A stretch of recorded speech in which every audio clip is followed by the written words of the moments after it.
با نام و یاد خداوند مهربان آغاز میکنم. عرض سلام و ادب و احترام دارم خدمت دوستان و یاران همیشگی دین آنلاین. بسیار ممنون و سپاسگزارم از اینکه امشب هم ما رو همراهی میکنید و در کنار ما هستید.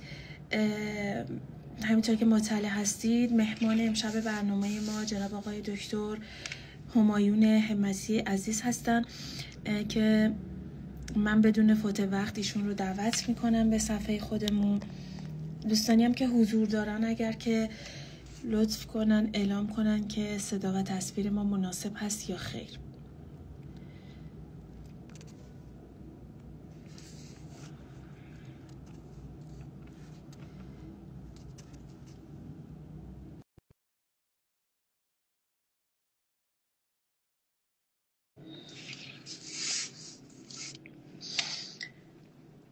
آقای دکتر، من شما رو دعوت کردم به صفحه.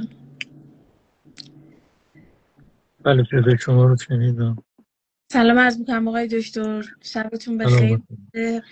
ممنون و سپاسگزارم از اینکه دعوت ما رو پذیرفتید و به دین آنلاین تشریف آوردید. ما یک نمایی از کتاب‌های شما رو ابتدای صفحه دیدیم. بسیار بله بسیار هم عالی، خیلی عالی. خواهش میکنم اگر که صحبت‌های اولیه دارید با مخاطبین بفرمایید و بعد من در خدمت شما هستم. بله، بسم الله الرحمن الرحیم. با نام و یاد خدا و با عرض سلام خدمت شما خانم دکتر نوری صفت گرامی و به همه دوستان و مخاطبان و شنوندگانی که صدای بنده رو میشنوند. قرار بر این شده که ما درباره الهیات کاربردی در 3 جلسه پیاپی و 3 هفته بحث کنیم، 3 شنبه‌ها. بله، زحمات شما تشکر میکنم. خواهش میکنم. همت شما درود میفرستم. متشکرم، زنده باشید، ممنونم. خب من برای دوستانی که حضور دارن و خب برای دوستانی که بعداً به صورت آفلاین ما رو میبینن و موضوع گفتگوی ما الهیات کاربردی در روزگار ما هست. این گفتگو قرار هستش که در 3 هفته همونطور که شما فرمودید و در 3 قسمت مجزا برگزار بشه. قسمت اول معرفی دانش الهیات و ضرورت و کارکردهای اون هستش که امشب به اون میپردازیم. قسمت دوم بررسی برخی نظام‌های الهیاتی معاصر هستش که هفته بعد خواهیم داشت و قسمت سوم الهیات کاربردی که در آخرین هفته کاربرد عملی این دانش در زندگی روزمره و جامعه رو بررسی خواهیم کردش. اما امشب تمرکزمون روی معرفی دانش الهیات و ضرورت و کارکردهای اون هستش. آقای دکتر، ما در خدمتتون هستیم. اگر به من اجازه بدید در بین صحبتاتون اگر که پرسشی مطرح شد حتما استفاده میکنم. زنده باشید. بسیار خوب، بفرمایید. خب مجددا با نام خداوند و با سلام خدمت همه عزیزان و علاقمندان، اندیشوران و فرهیختگانی که علاقه‌مند به مباحث فلسفی و الهیاتی هستند. عرض کنم که در روزگار ما حقیقتاً حوزه مطالعات دینی و مطالعه ادیان بسیار گسترده شده. شاید بتوان ادعا کرد که در طول تاریخ هیچگاه این مقدار به شاخه‌های مختلف و علوم مختلف مربوط به دین عنایت نشده باشه. خیلی از نظام‌های الهیاتی جدید تأسیس شده و خیلی از مطالعات جدید، رویکردهای جدید، نگاه‌های تازه در باب دینشناسی و دین‌پژوهی و مطالعه دین در دنیا رواج یافته و هنوز هم همینطوری است. دانشگاه‌های معتبر دنیا دانشکده الهیات تأسیس شده یا دپارتمان الهیات هست و به این مباحث عنایت میکنند. مثلا دانشگاه هاروارد دانشکده الهیات فعالی داره، دانشگاه پرینستون، استنفورد، شیکاگو، جورجتاون واشنگتن و دانشگاه بوستون و خیلی از دانشگاه‌های دیگه گروه‌های فعال یا دانشکده مستقلی در باب الهیات به بحث می‌پردازند. در حوزه فرانسوی زبان و آلمانی زبان هم تا آنجا که بنده مطلع هستم همینطوره و به رغم این و وانهادگی و غفلت از الهیات و از دین اکنون شاهد رشدی دوباره هستیم و حتی تعبیری که بعضی پژوهشگران و اندیشمندان دارند یکم آب به من تعبیر rebuilding of theology هست.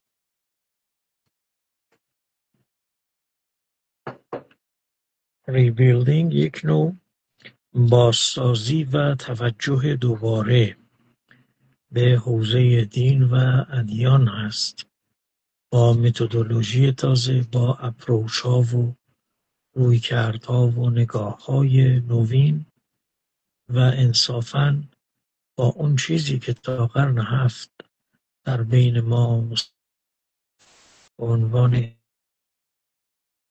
در حال بالندگی و شکوفایی بود تا خواجه نصیرالدین طوسی خیلی تفاوت داره.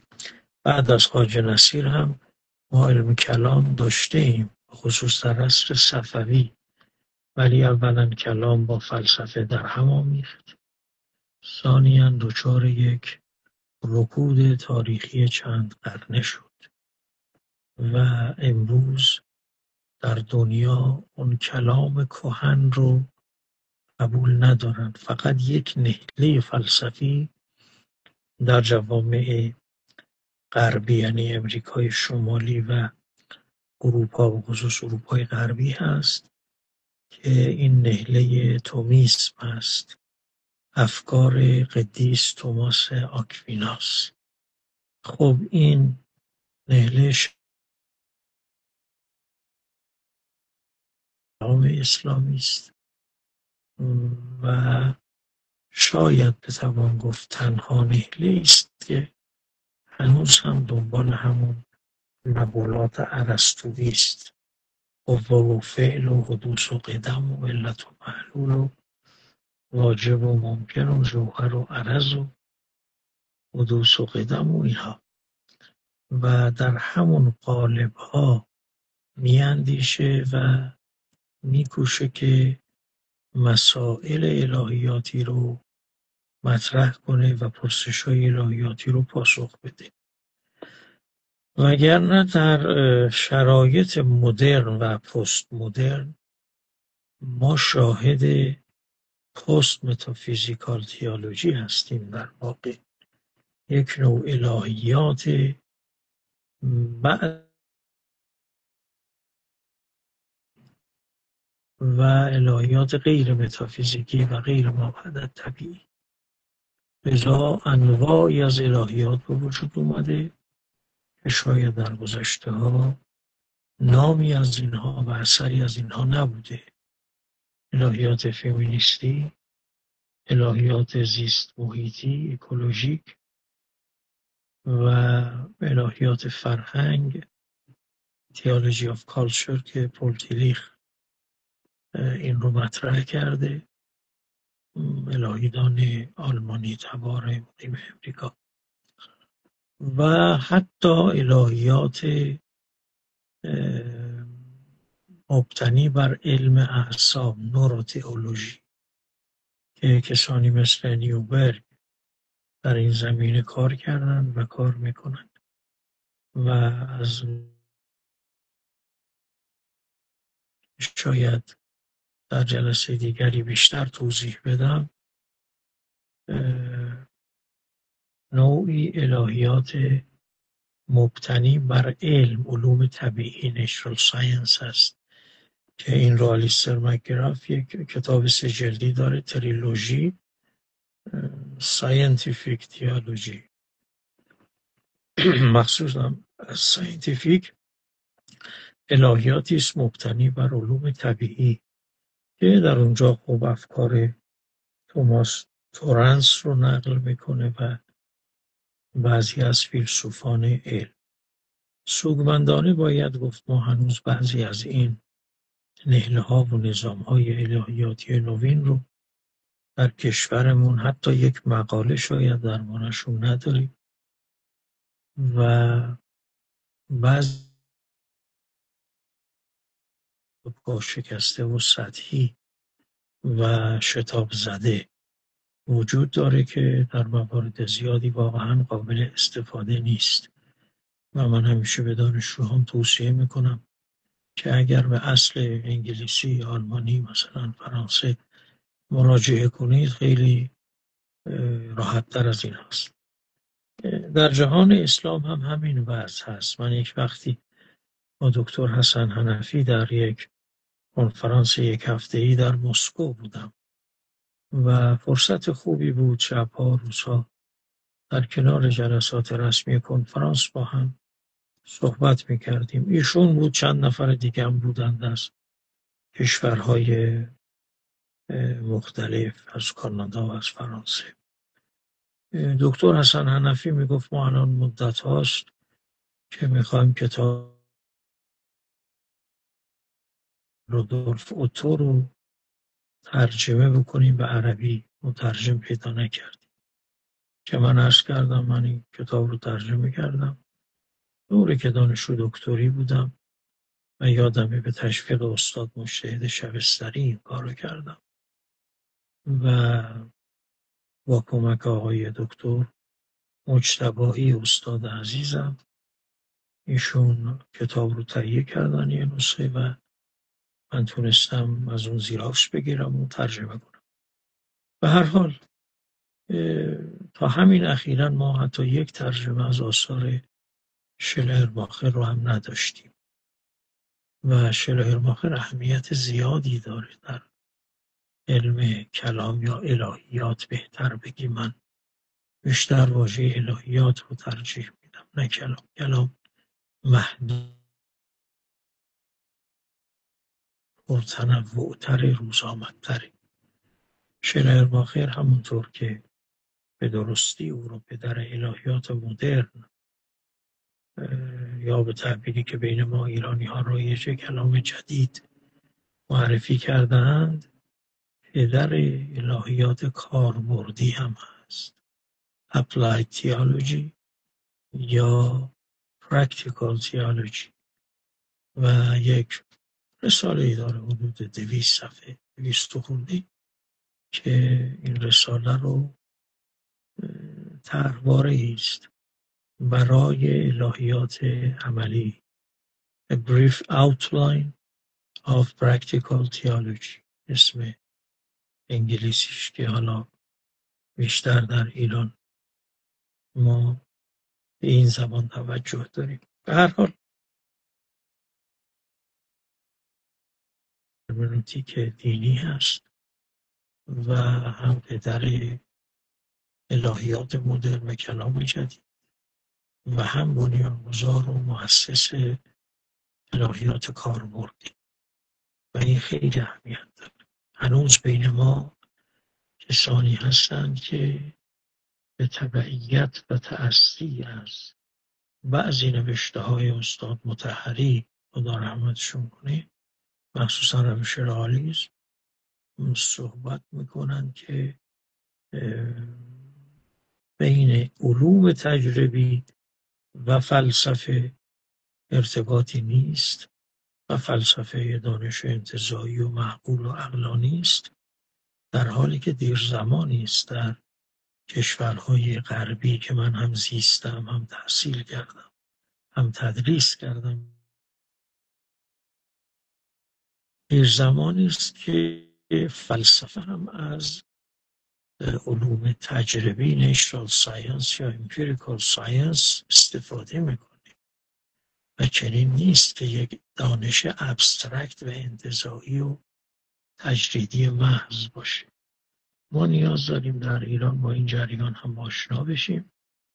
امروز هم در الهیات و هم در فلسفه، بیشتر فلسفه دین مقصودم اینجا، از یافته ها و داده های دانش های تجربی هم به وفور استفاده میشه.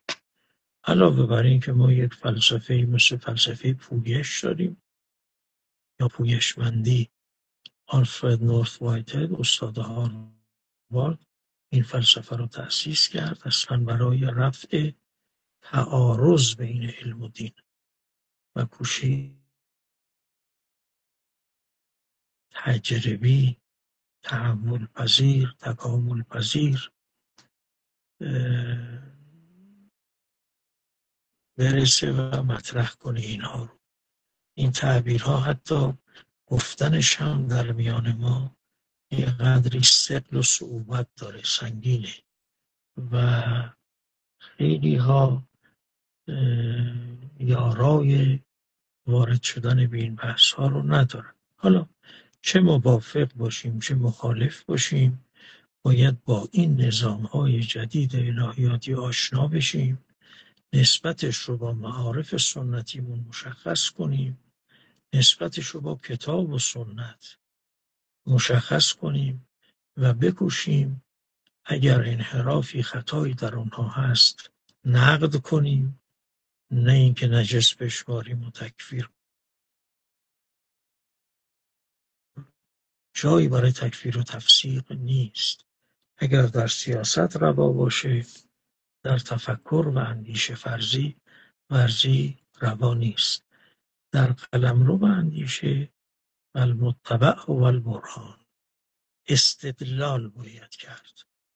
آنچه رو که میپذیریم و آنچه رو که رد میکنیم نمیپذیریم.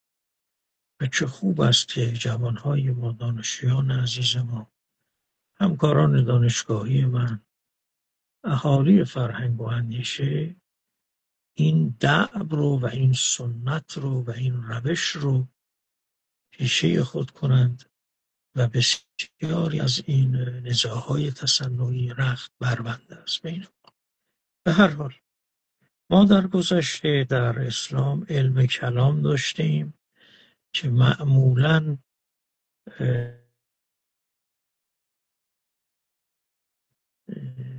در واقع مؤسس علم کلام است، چنان که در عرفان اسلامی هم همین حسن بصری معرفی میشه. حالا حسن بصری خطاهایی داشته یا انحرافاتی داشته، کشفکری هایی داشته، اون جاش اینجا نیست من بخوام بررسی کنم.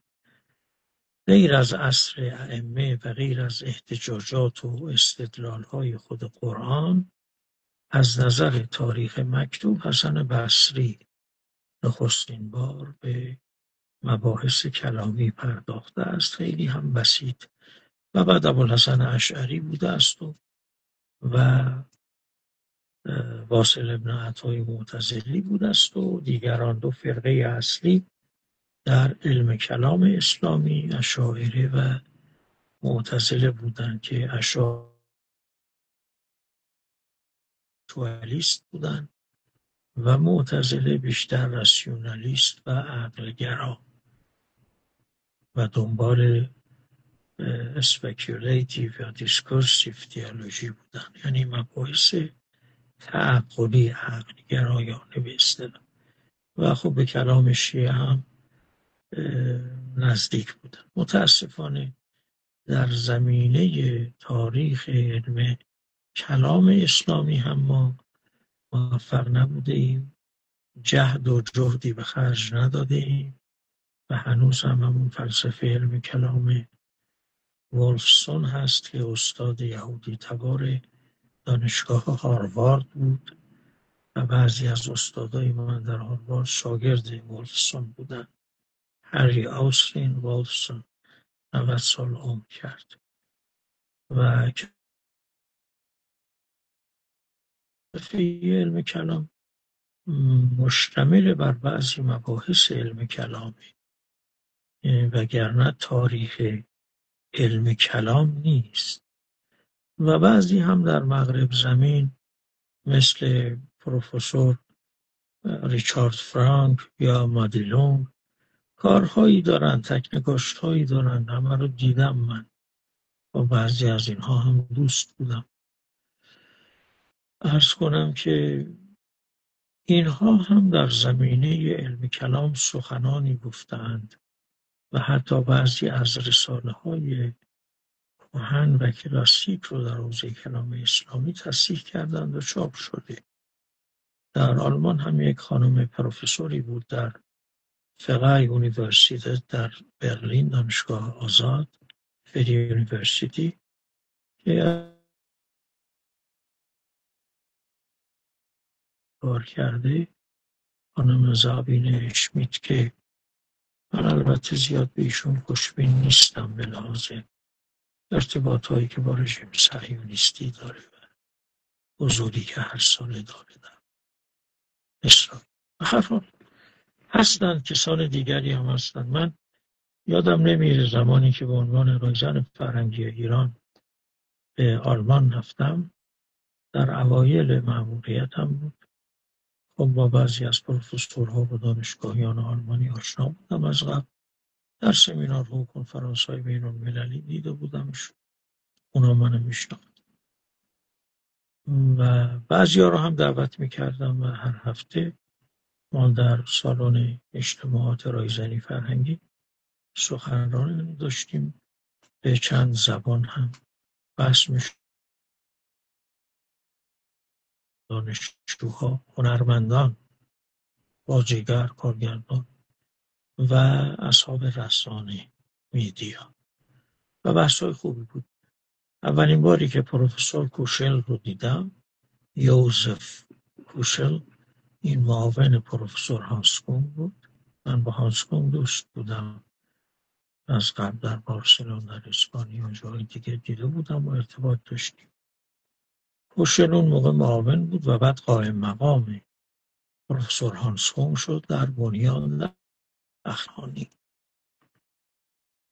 نمیخوام خاطره نقل کنم و وقت کلاس گرفته بشه، ولی این اهمیت داره.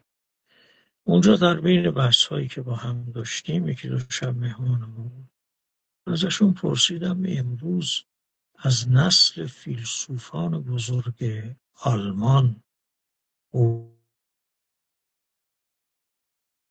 ایشون فرمودن که نه، امروز در آلمان فلسفه محض دنبال نمیشه، بلکه فلسفه در قالب الهیات مطرح میشه و الهیدان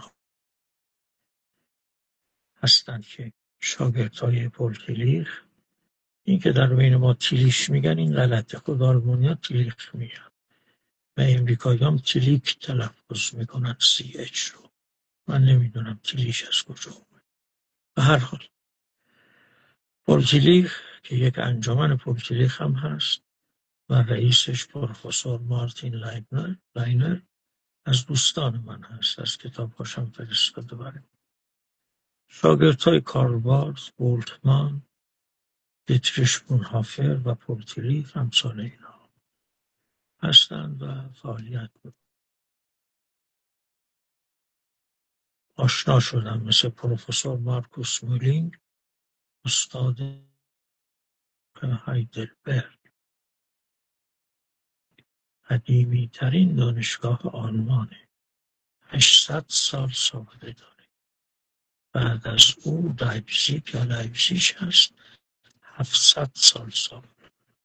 به هر حال در آلمان اکثر دانشگاه ها 300 سال، 400 سال. فقط دانشگاه هومبولت در شهر برلین هست که 170-80 سال قدمت داره.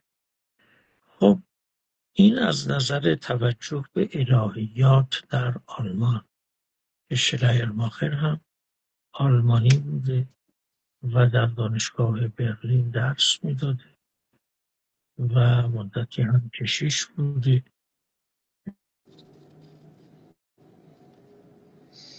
Religions on Christian faith هست و Handwritings of Hermeneutics درباره ایمان یا درباره دین ترجمه شده، تو بازار موجوده. کتاب آقای دیگر میتونم درباره سوالی بپرسم؟ بفرمایید. ببخشید. همین مقدمات میگم که حرفای بعدی قابل فهم تر. خواهش میکنم. خب حالا با توجه به توضیحاتی که شما فرمودید و اهمیت این الهیات جدیدی که توی دانشگاه‌های معتبر دنیا از جمله هاروارد مطرح شده و این بازسازی و توجه به دین و حالا ادیان و با توجه به اینکه علوم تجربی خب رشد خیلی زیادی داشته و سکولاریسم، شما فکر میکنید که اصلا چه ضرورتی در جهان مدرن وجود داره برای این مطالعات الهیات؟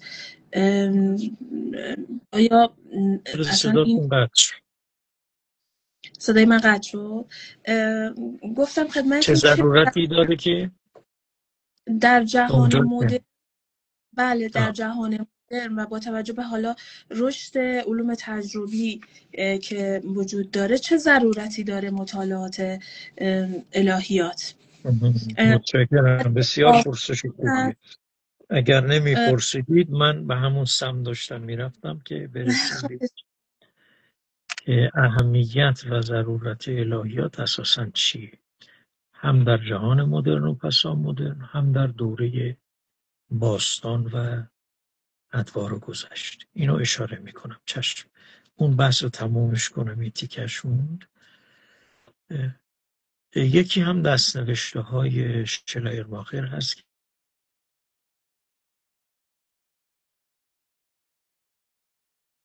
بعد چاپ شده بود و اخیراً هم به فارسی ترجمه شده، نسبتاً قابل قبول. خب این نکته ای که یه اشاره اجمالی بود، بسیار بسیار اجمالی، که داخل پرانتز گفتم و که دانش الهیات.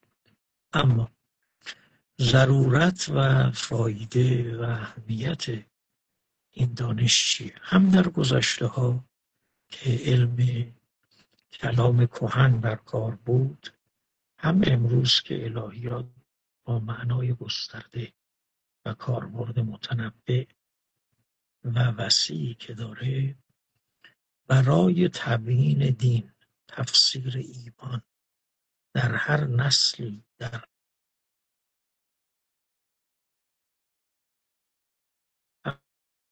علاوه بر این یه دفاعیاتی آپولوژیتیک هم کلام و علم الهیات. یعنی چی؟ یعنی در هر عصر و زمانی پیام پیامبران به راحتی مقبول نمی افتاد. مقاومت هایی بود، موانعی بود، دینهای رقیب در کار بودند، فلسفه های الحادی وجود داشت، متفکرانی بودند که دین رو بر نمی تافتند، مضر می دونستند. الان در روزگار ما هم کسانی هستند هنوز متاسفانه آنقدر عقب افتاده هستند، بدون اینکه قصد توهین به کسی داشته باشم، واقعا عقب افتادن، که ذره ای از این تحولات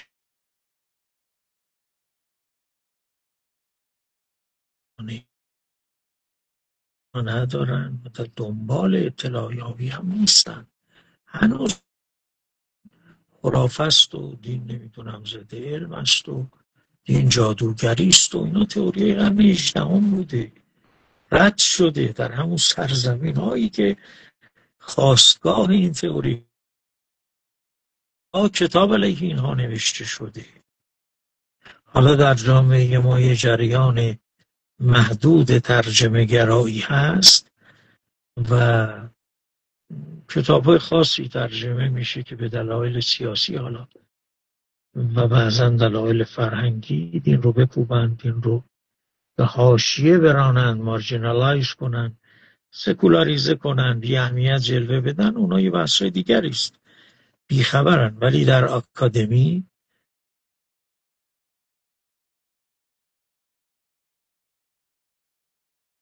دیگه اصلا جایی برای این خرافات. بزرگترین مغزها، پروفسورها، 7 زبانه، 4 داره، پی اچ دی داره، صاحب کرسی، یعنی استاد معمولی، چیرمنه، دارن دین شناسی دارن. به افتخار هم میکنه. این پروفسور ویلفرد کانتول اسمیت کتابش از خارج شد. این رئیس دانشکده الهیات هاروارد بوده، استاد راهنمای تز خانم پروفسور آنماری شیمل بود، فوت کرد، کانادایی. صدها و هزارها مغز متفکر اندیشمند مشغول شدن راجع به خرافات.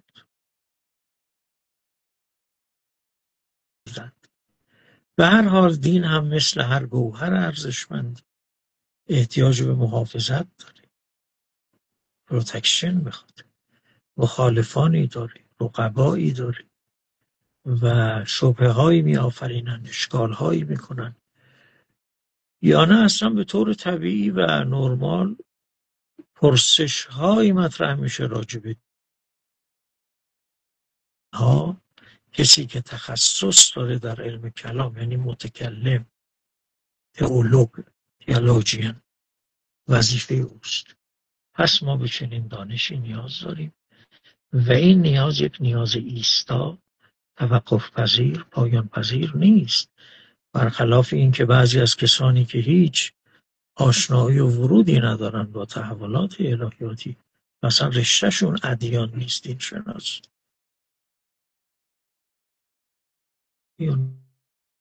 پایان شماست. بی خبری و بی اطلاعی محض این حرف رو نمیشه جایی زد. توی دانشگاه های بزرگ بزنی بیرونتون میکنن.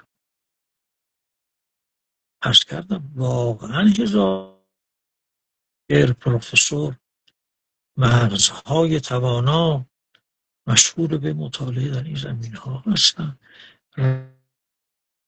ایدئولوژی برای مطالعه و تحقیق در ادیان به وجود آوردن. هرمنوتیک دینی هفته ای نیست، ماهی نیست در این زمین ها تئوری جدیدی ابراز نشه. اصلا ما دانشگاه شیکاگو مکتب دین شناسی خودشو داره. من دارم اینجا نشریاتش، مجلاتش هست. کار جدیدی که دارن روی شلرباخر میکنن. در کانادا اینجوره که من بارها ایتالیا بودم، در بعضی دانشگاهاش تدریس کردم، در بعضی دانشگاهاش سخنرانی داشتم، کنفرانس داشتم، بیش از 40-50 کشور بودم. اینا رو تعصب عرض نمی کنم، من نیازی ندارم تعصب ورزی کنم. اینا حقایقی است که یه شاگردی اساتید رو کردیم. پس ضرورت و نیاز به الهیات همیشه برقراره. تا وقتی دین هست، دینداری هست، دینورزی هست، ریلیجیاسیتی، و علاقه و علاقه به دین هست، ما به دانش الهیات هم نیاز داریم. هم تبیینگر باشه، اکسپلین کنه، اکسپلینیشن و تفسیر کنه رو و پاسخ بده به پرسش های معاندانه آن دین. در گذاری بسیط به اشعری و معتزلی و حتی آثار فرقه کرامیه ما اینها هست که آیا مثلا خدا جسمیت داره، عقیده تجسیم، یا نه. شما در آثار ابن تیمیه که الهام بخش وهابیان هم بوده میبینید عقیده تجسیم، قول به تجسیم هست اینها. خب اینا باید جواب داده بشه. قرآنی که میگه لیس کمثله شیء، اولا ما چطور این لیس کمثله شیء رو میفهمیم؟ شناخت ناپذیری خدا کتاب نوشتم در این زمینه. نیکولاس رشر، استاد دانشگاه پیتسبورگ. من در امریکا دانشجوی دانشگاه پیتسبورگ بودم، دانشگاه معروفی ایالت پنسیلوانیا. خب اینها بوده، الان هم هست، منتها اون شبهه های بسیط ابتدایی و سطحی امروز شبهه فروید هست، شبهه دورکهایم هست، شبهه برتراند راسل هست، شبهه کارل مارکس هست، شبهه نیچه هست، انواع شبهه هایی که تا برسه به ریچارد داوکینز و به خدایان جدید که یه جریان جدید علمی آکادمیکه، کسانی مثل ویکتور استرنجر و دیگران عضو این جریان هستند. بنابراین ضرورت بخشیش در گرو نیاز مؤمنان هست، تفسیر اسکریپچر و متن مقدس که روش‌های مختلفی برای تفسیرش هست، پرسش‌های الهیاتی و اشکال‌ها و ابجکشن هایی که اسمان دین مطرح میکنن. این روشنه؟ بله اون بس آقای دکتر بریم سراغ کارکردهای الهیات. بله. عرض کنم که در مورد تعریف هایی وجود داره که دامنه اون و کارکردهای اون رو متنوع تر و گسترده تر از علم کلام. لذا من همیشه از این واژه استفاده میکنم. خدمت شما هم که صحبت شد، من در این زمینه بحثی کار موردی نه علم کلام به عامترین معناش شامل انواع مطالعات راجع به ادیان میشه، چه تاریخ باشه، چه فقه باشه، چه عرفان باشه، اسپریچوالیتی، شناسی و روانشناسی و مردم، مجموعه آن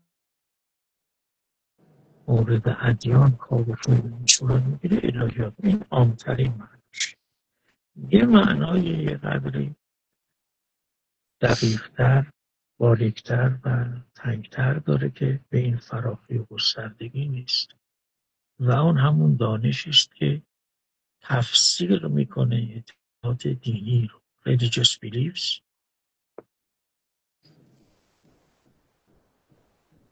دینی. من برای اینکه بحثم در باشه سطر از این عبارت رو میخونم، ببینیم دریها و دایرت المعارف های اصفایی میکنم، مجبورم اصل انگلیسی رو بخونم ولی فوری در فارسی، زبان غنی فارسی. عرض کنم که theology is the systematic study of nature of the divine. الهیات دانشی است که درباره ماهیت امر الهی کاوش میکنه. divine. And more broadly و به طور گسترده تر of religion، اعتقادات، عقاید، out as an academic discipline. این دانش به عنوان یک رشته اکادمیک دانشگاهی از خرافه نیست. توی دانشگاه ها به درس میخوانن، الان حتی پستاک میگیرن، بالاتر از PhD. Typically in universities and seminaries، به طور مشخص هم در دانشگاه ها و هم در های علمیه، مدرسه های تبشیری، تربیت طلبی، اینا رو درس میدن. It occupies the unique content of analyzing the supernatural. این دانش به هوای یگانه تحلیل آن نالایز میکنه، از دانشی است که تحلیلگر است. ریلیجیوس اپیستمولوژی، این چیزی که در علم کلام ما نبود و الان هم نیست. همچنین این دانش یعنی الهیات معرفت شناسی دینی هم میپردازه که جاش غایبه. حتی الان در دانشکده های ما رشته های الهیات معرفه اسلامی ها در حوزه های عزیز ما بارها هم گفتم حوزه اپیستمولوژی رو قربتن این الله بخونید و درس بدید، لازمه، کمتر از علم اصول نیست. نمیشه شما گزاره ماهیتش چیه، روش صدقش چیه، وقت بخواید درباره گزارهای الهیاتی نمیشه. اپیستمولوژی لازمه. دانشگاه های امریکا من خودم هم از نزدیک دانشجو بودم تحصیل و هر بار هم که غرب میرم اینها رو پیدا، حتی در رشته های پزشکی، حتی در سی و صنعتی، 2 واحد اپیستمولوژی باید آشنا باشه با ریزنینگ، روش های استدلال. اینجا ما هنوز داریم درس میدیم، تو ذهن بچه های مردم میکنیم که روش های استدلال 3 تاست. تو منطق مظفر هست، تو حاشیه ملا عبدالله بوده، استقراء و تمثیل و قیاس، همون هست. خب ببینید این همه اینه که مورد تهاجم فرهنگی واقع میشه، اینه که آمادگی نداریم با دنیا بکنیم و این نزیبنده ایران و تمدن در آزاد کهن ایرانه و نزیبنده یک دین غنی استدلالی و فرهنگی مثل اسلام. باید هر چه زودتر اینها جبران بشه. اینم religious epistemology asks to answer the question of revelation. هم درباره وحی مطرح میکنه الهیات و هم به دنبال فهم درست وحی هست و پرسش از وحی رو پاسخ میده. 4 دوره الهیات در غرب گذرونده. محققان و پژوهشگران غربی میگن یکی دوره آبای کلیسا، چرچ فادرز، کسانی بودن از سن بازیل، سن برنارد اینها گرفته تا آگوستین و تا قرون وسطی. دوره دوم دوره رفرماسیون لوتری هست، ریفورمیشن. دوره سوم دوره مدرن، رنسانس به بعد، و دوره 4 در هر دوره اون پرسش قانونی و محوری canonical question یه چیز بوده. در دوره آوا بحث اصلی، بحث دیگه هم بوده، بحث اصلی اون مسئله اتوریته و حجیت و تفسیر کتاب مقدس بوده، سکریپچر، هولی سکریپچر. در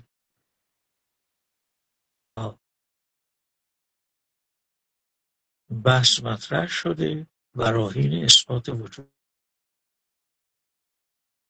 اون طرق 5 یا راههای 5گانه رو میگه the 5 ways که میگه اینا دلیل نیستن، خدا بدیهی است و اینها فقط تنبه بخشن و رسوم تئولوژیا که الهیات. و در دوره رفرماسیون و رنسانس و مدرنیته بحث از ایمان، تفسیر ایمان، بیلیف، فیف، ایمان دینی. بیش از 8-9 تئوری ما در فلسفه دین داریم. یکیش تئوری است که از لوتر ایمان عقیده به چند جزم و فرمول جزمی اعتقادی نیست. ایمان تراست، اعتماد.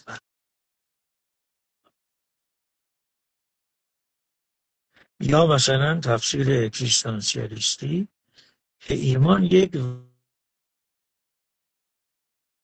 وضعیت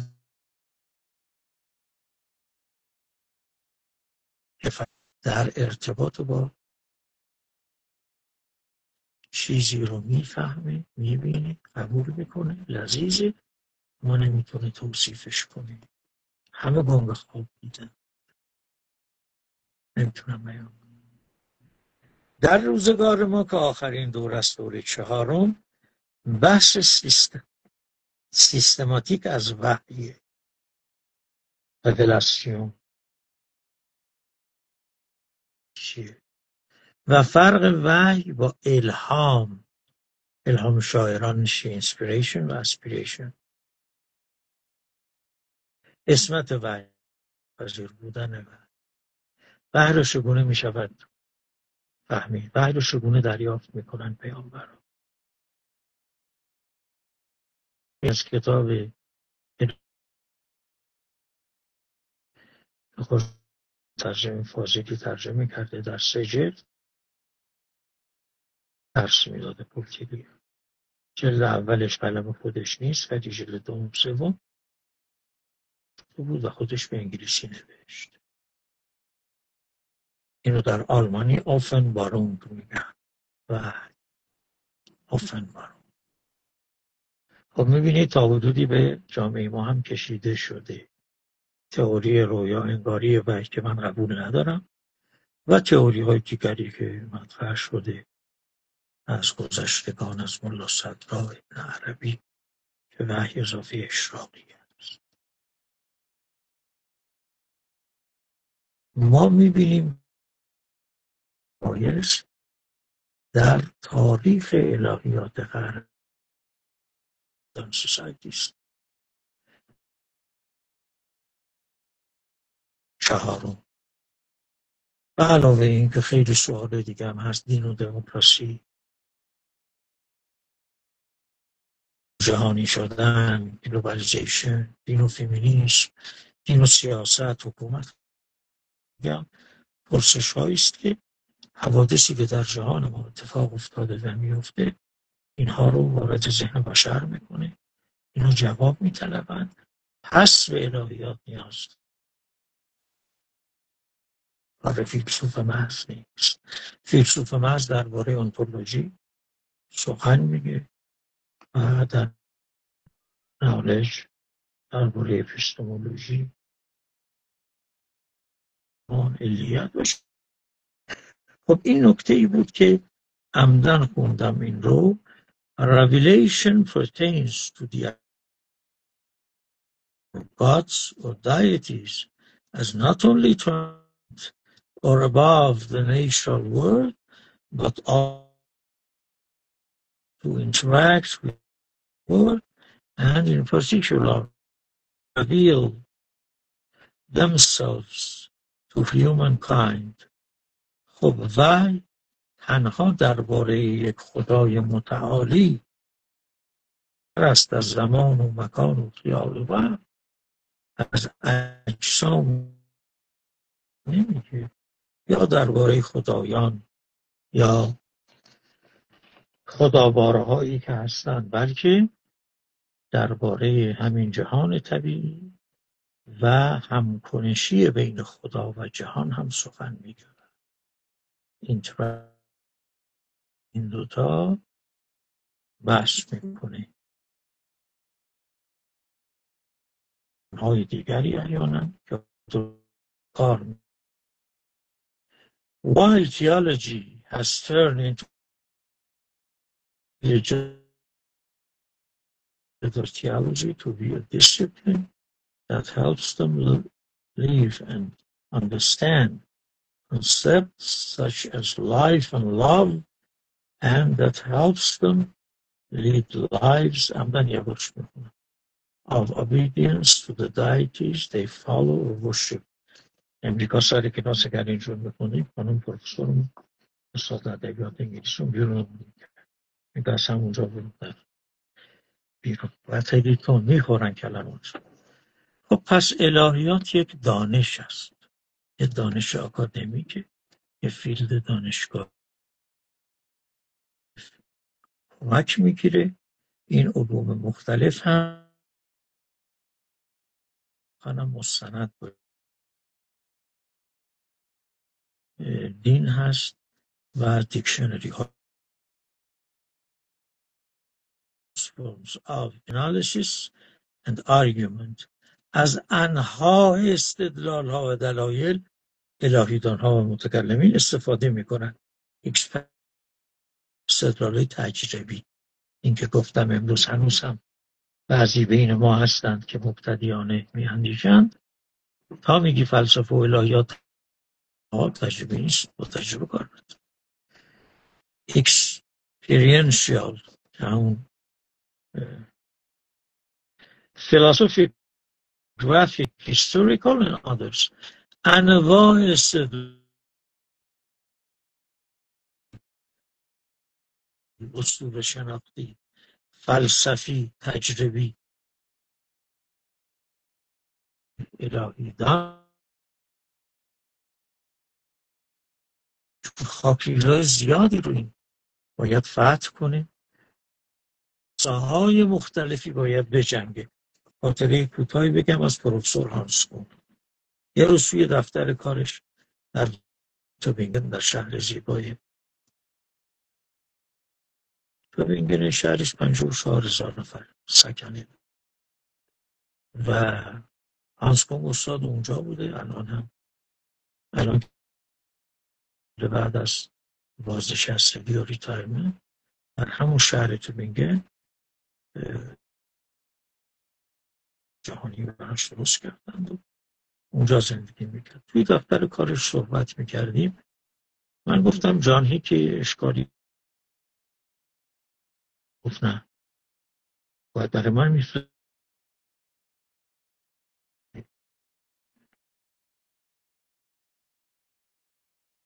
مکس کرد و فکر کرد. گفت مگه من تو چند جبهه میتونم بشه؟ چند جبهه؟ الهیدان باید خودش رو تو جبهه بدونه، تو سنگر رو بدونه،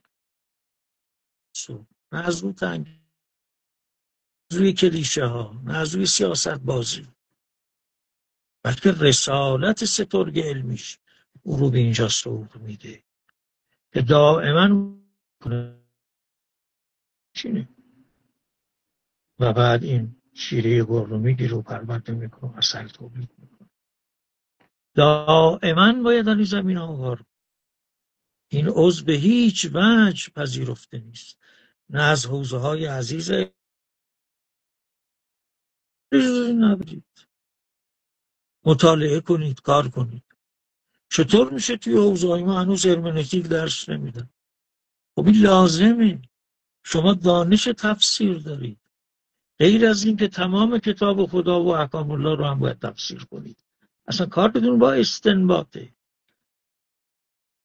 مگه بدون دانش هرمنوتیک میشه؟ هم هرمنوتیک فلسفی هم هرمنوتیک دین. خب بعضی ها اصلا تلفظش هم بلد نیستن، میگن هرمنوتیک. بارها شنیدم دیدم. خیلی فقر علمی بیتاب میکنه. عجیب. مهندسی در تحقیقات فیزیک هسته‌ای پیشرفت‌های خوبی داشتیم، مدیون جوان‌های دانشجومون هستیم. متاسفانه در علوم انسانی اینطور نیست. هنوز در جا میزنیم. هنوز تو قرن 7 توستی داریم. چی میکنیم؟ فکر میکنیم که با اینها کافیه دیگه، همینا رو درس بدیم و بخون. در الهیات مدرن میخوایم بگیم یه اتفاقات تازه‌ای در دنیا افتاده که با این گریزپایی ما مشکل حل نمیشه. حضرت علی علیه السلام میفرمود از چیزی که میترسی، از آب میترسی بپر. باید مواجه بشید، باید این کانتر پیدا کنید. وگرنه شما، من بارها دیدم در جلسات دیالوگ ادیان که بدون آمادگی آقایون اومدن نشستن تو علوم دیگه، ممکنه مجتهد باشن، سندیشی سفید کردن جوان، اما درباره دیالوگ ادیان و ادیان دو واحد، بعد اونجا که بحث میشه هنوز همون حرفای عوام پسند. آخه یک میشه سه، سه میشه یک، تسلیس رو میخوان نقد کنن. نزدیک 10 توجیه زیبای جذاب جدید، من البته قبول ندارم، اشکال دارم اون شده برای تسلیس و دفاع از تسلیس. ارادان مسیح بچه مدرسه نبودن، ساکت ننشستن، کار کردن، سخت دادن، راههای جدیدی پیدا کردن. آقا هنوز داره همون حرفایی دو چهارم میگفتن، من روی کتابای قدیمی بوده، مال عهد منای دمشقی. بنابراین ما بیاد کنیم اما اینجور نباشه بگیم من اسلامی علو و اسلامی علو، اما ما چی؟ ما هم یعلو برتریم از ادیان دیگه، نیستیم، کار نکردیم، تنبلی. با خانم پروفسور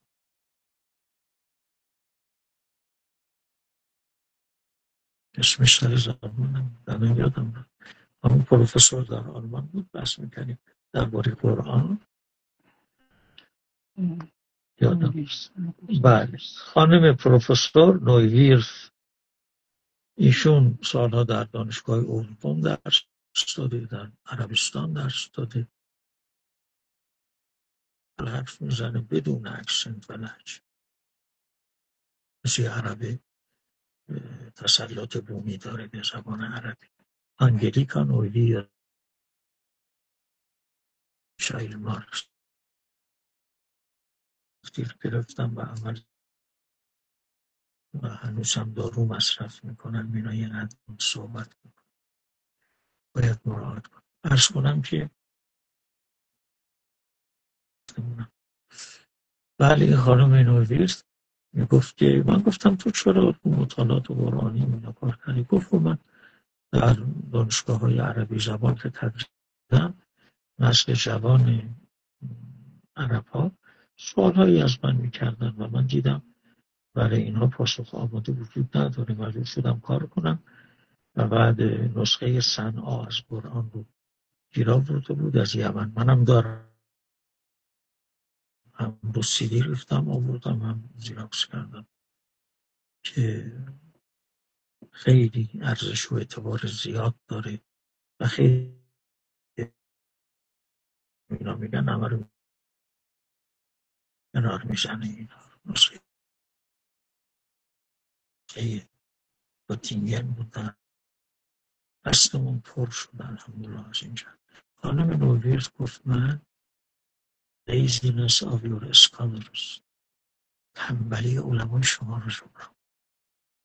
من مسیحی هم کاتولیکم، کار من نیست، یه معلمم تدریس میکردم برای دانشجوها مطالعه کردم پاسخ بدم، ولی شما چرا انقدر تنبلی میکنید؟ دیدم راست میگه، شیر سرم انداختم. باید واقعا ما جبران بکنیم و نسل جوان ایرانی به خصوص، شووینیست نیستم، اهل نجات پرستی و حقوق پرستی نیستم، ولی واقعا استعداد ایرانی عجیبه. من هر جای دنیا رفتم تو دانشگاهشون اگر ایرانی وجود داشته، چه دانشجو چه استاد، آوردن و معرفی کردن اونن که اینها و شاگردن بلای ما اینها هستن. آقای دکتر عذرخواهی کنم، ما 1 دقیقه فرصت داریم، اگر که ممکنه من تو این بحثم یک تموم جنبه، شد. اگر که بله، ممکنه. من در واقع اشاره کردم که نوع جدیدی کلام گسترده تر، روز آمدتر، متلانی تر در روزگار ما پدید آمده. پدر این نوع الهیات فریدریش ویلهلم دانیل و ارنست و این دانش تأسیس شده و ما میتونیم حتی منتقد آراء شرایرماخر باشیم، رأی منظر که نیست، ولی اینا رو خوند. چنان که علم کلامی باید خوند. به هیچ وجه توصیه من نیست اینها متروک بشه، اینها کنار گذاشته بشه، غفلت بشه. ابدا باید به شکل جدید، با روش‌های جدید، این چاپ‌های مدرن و محور درس و بحث قرار شاعره و معتزله الان در غرب گاهی از این استخراج میکنن، مثل آثار ارسطو و الهیات دینی کاملا ضروریه برای اصلاح دینی، رفرماسیون دینی در هر مدلل مدعیات کلامی و اعتقادی لازمه و به علاوه الهیات این مقایسه و کمپریزون هم انجام میده. الهیات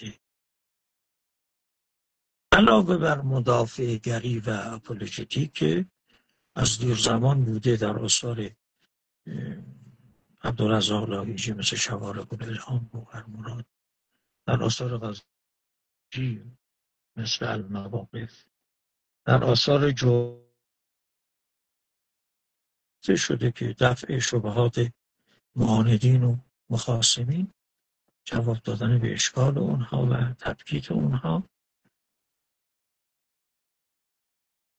الهیات استفاده کرد و مهمترین، از همه مهمتر، مبارزه علیه بیدینی، ایرلیجن و اتیزم نیست. انواع رنگارنگی طیفی از جریان‌های بی خدایی و بیدینی و ریچارد داوکینز هم بیدینی است. برای اینها مبارزه و معرفت شناسی با بیدینی و فرهنگ الحاد ما نیازی به این الهیات داریم. علاوه بر این که این نکته هم که حد کنیم در الهیات جدید راه‌های ممکن برای تفسیر جهان، همون که مارکس میگفت آخرین تز از اون تزهای 12گانه فویرباخ، مارکس میگفت کوشیدن تا به نحوی از آنها جهان را تفسیر کنند، اما مهم تعبیر آن و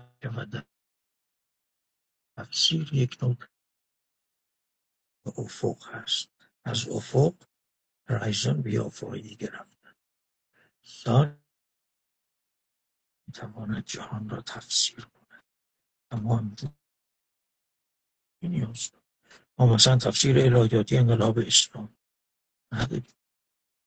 تفسیر فلسفی میتونیم بکنیم، تفسیر الهیاتی جهان، تفسیر الهیاتی انسان خیلی دامنش وسیع. حالا من وقتم محدوده، انشالله اگر عمری بود و توفیقی بود در جلسه بعدی هفته آینده بعضی مثال ها رو میزنم و این مسئله رو یه قدر بیشتر باز میکنم، تشریح میکنم.